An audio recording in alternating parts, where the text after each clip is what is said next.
In this video, let's go over our side kick and our back kick.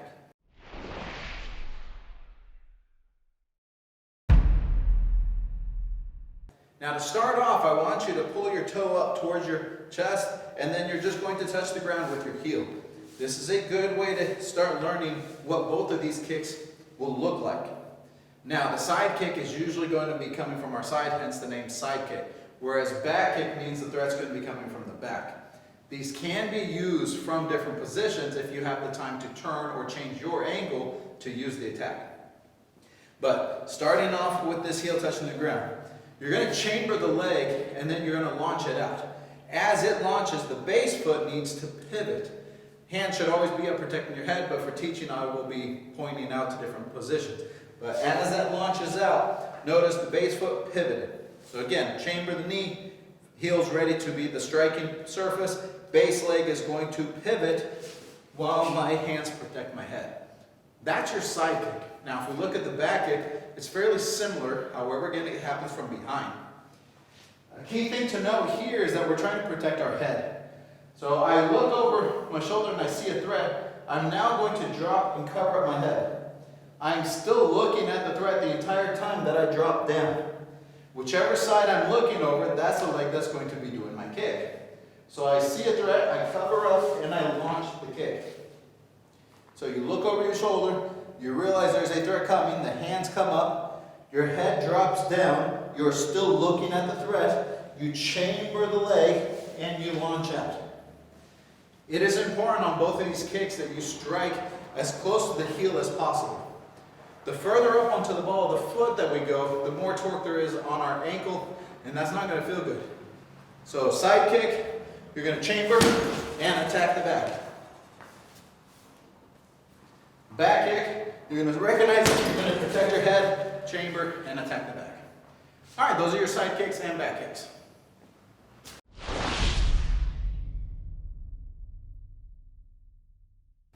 Oftentimes, students ask me, how do I get more power into my kicks?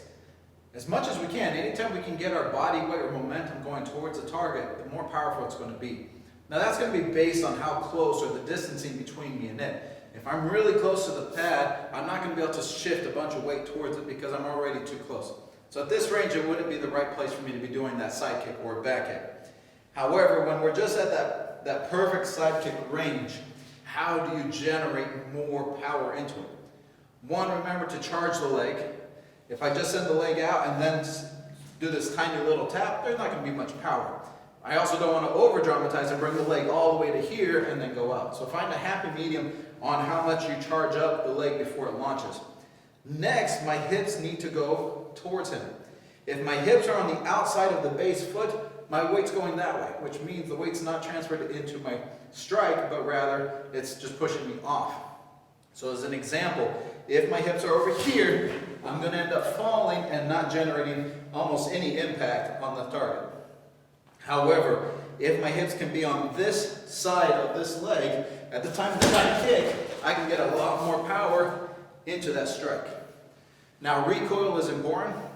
That does help with the impact and the damage that it's going to do, but it's also going to help you recover from the kick.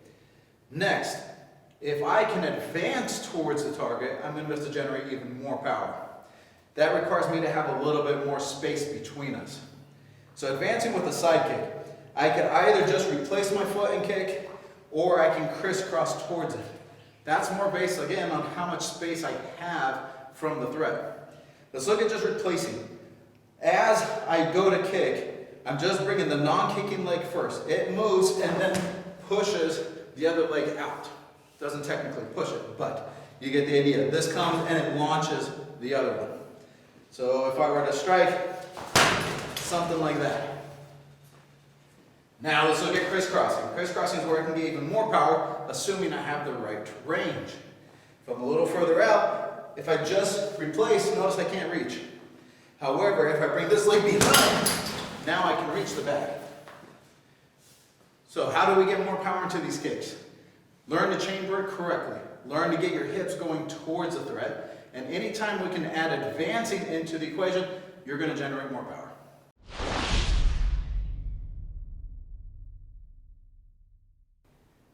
Getting power with the back kick is similar to that of the side kick. Our hips need to go towards the target. We need to learn how to chamber the right amount, and we need to have good recoil on that kick.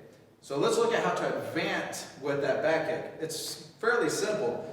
Just think, if I'm going to kick with my right leg, my left leg is going to take a quick step towards the threat. So back or other leg takes a quick step. So it steps, and then I launch my kick.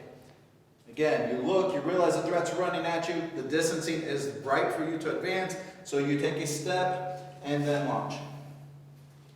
This is important things for us to practice. It's really hard at the beginning for you to judge the right distancing. So I recommend that you don't need a heavy back. If you're at home right now, you can use the wall. You can use something preferably that you can't break or that it won't injure you. But you just practice saying, okay, at this range, can't reach it without moving. But if I crisscross, I'm too close to the back. So I need to say, okay, at this range, maybe I need to just replace my feet. Good, now I'm further away. I can't reach it. If I do this, can't reach it. So that means I need to crisscross. And then once you start picking which method of advancing you're doing, you also have to learn how to regulate that. Because again, I could crisscross so much that I'm going to end up too close to them and I'm not in the best position to keep some good momentum. Versus if I crisscross too little, I might not be able to reach. So these are important things for you to practice, is that range finding capability. So practice at home, start practicing how to gauge the correct range, but that's how you're going to get power in those kicks. You have advancing on top of just keeping all the fundamentals correct. All right, advancing back kick.